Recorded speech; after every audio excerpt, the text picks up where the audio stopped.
Salutare, prieteni români și prieteni din restul Europei! Chiar dacă nu avem naționalitate spaniolă, avem dreptul să ne exprimăm votul, atât în alegerile europene, cât și în cele municipale.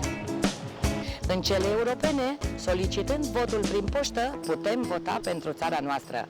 Dar, pentru a vota în localitatea în care locuim în prezent, să zicem, la Scaua Ordiția, e nevoie de o simplă procedură. Există un formular pe care trebuie să-l completăm.